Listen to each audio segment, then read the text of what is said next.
ശനിയാഴ്ച വൈകുന്നേരം ആവാൻ നിൽക്കുകയായിരിക്കും കേട്ടോ, എങ്ങോട്ടെങ്കിലും ഓടിച്ചാടി പുറത്തിറങ്ങാൻ വേണ്ടിയിട്ട്. അപ്പം ഞങ്ങൾക്ക് ഞങ്ങളെ കൂടെ ഒരു ഫ്രണ്ടും ഉണ്ട് കേട്ടോ, ക്രിസ്റ്റീനാണ് പുള്ളിക്കാരുടെ പേര്. ഞങ്ങൾ നേരെ വിട്ടു ഞങ്ങളുടെ ഫ്ലാഗ് ഐലൻഡ് എന്ന് പറയുന്ന സ്ഥലത്തിലേക്കാണ് പോയത്.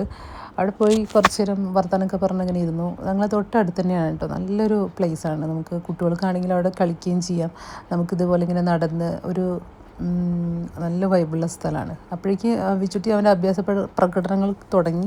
കറക്റ്റ് ഒരു 1 ഇയർ മുന്നെയാണ്, അതായത് ഞാനൊരു 3 months പ്രഗ്നൻ്റ് ആയിട്ടിരിക്കുമ്പോൾ അവന് ഇവിടെ വന്ന് ഒരു ചെറിയൊരു ആക്സിഡൻ്റ് ഉണ്ടായത്. ബ്ലഡൊക്കെ മൂക്കുന്നും വായന്നൊക്കെ വന്ന് ഹോസ്പിറ്റലിലേക്ക് ഓടിയൊരു സിറ്റുവേഷൻ ഉണ്ടായിരുന്നു കേട്ടോ. അതെന്തായാലും കഴിഞ്ഞു. അത് ആലോചിക്കുമ്പോഴേ എനിക്ക് ടെൻഷനാണ്. അപ്പം ഇവിടെയാണ് എൻ്റെ പ്രഗ്നൻസീൻ്റെ ഫോട്ടോഷൂട്ട് കൂടുതലും ഞാൻ ചെയ്തിരിക്കുന്നത് കേട്ടോ. നല്ലൊരു വൈബുള്ളൊരു സ്ഥലമാണ്, ഭയങ്കര ക്വയറ്റായിട്ടിരിക്കുന്ന ഒരു സ്ഥലം. അത് കണ്ടാലേ നമുക്കൊന്ന് റൊമാൻറ്റിക് ആവാൻ തോന്നും, ആർക്കാണെങ്കിലും തോന്നും.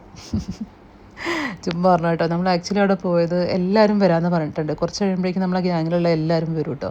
അപ്പം ഒരു 3-4 ദിവസത്തെ ഒരു ലീവ് ഉണ്ട്. അപ്പം നമ്മൾ ജസ്റ്റ് ഒന്ന് ഒരു ട്രിപ്പ് പോകാമെന്ന് വിചാരിച്ച് ഇരിക്കുകയാണ്. നടക്കുമോ ഇല്ലയോ എന്ന് അറിയില്ല.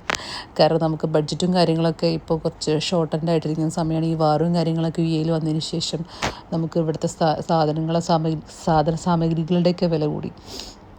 അപ്പോൾ നമ്മളെ ഡെയിലി ലൈഫിൻ്റെ കാര്യങ്ങളൊക്കെ കുറച്ചൊരു ഇതാണ്, കോസ്റ്റ്ലി ആയതുകൊണ്ട് നമുക്ക് ബഡ്ജറ്റ് ഫ്രണ്ട്ലി ആയിട്ട് എങ്ങോട്ടെങ്കിലും പോകാൻ പറ്റുമോ എന്നുള്ളതൊക്കെ ആലോചിക്കാൻ വേണ്ടിയിട്ടാണ്. അപ്പോൾ അതാ 2 പേരും കൂടെ എത്തിയിട്ടുണ്ട് കേട്ടോ. ഇനി ഞങ്ങളവിടെ കുറച്ച് നേരം നിന്ന് കുറച്ച് സ്റ്റേക്കേഷനുള്ള ഹോട്ടലും കാര്യങ്ങളൊക്കെയാണ് കേട്ടോ ചെക്ക് ചെയ്യുന്നത്. അങ്ങനെ എല്ലാം നോക്കി സെറ്റാക്കി ഞങ്ങൾ വീട്ടിൽ പോയി ചേട്ടൻ്റെ വീട്ടിലോട്ടാണ് പോയത്. അവിടെ പോയിട്ട് ഫുഡൊക്കെ കഴിച്ച് നീവൂട്ടന് ഉറക്കം വരുന്നുണ്ടായിരുന്നു. അപ്പോൾ ഞങ്ങൾ നേരെ വീട്ടിലേക്ക് വന്നു. അത്രേ ഉള്ളൂ guys. Tata, bye bye, see U.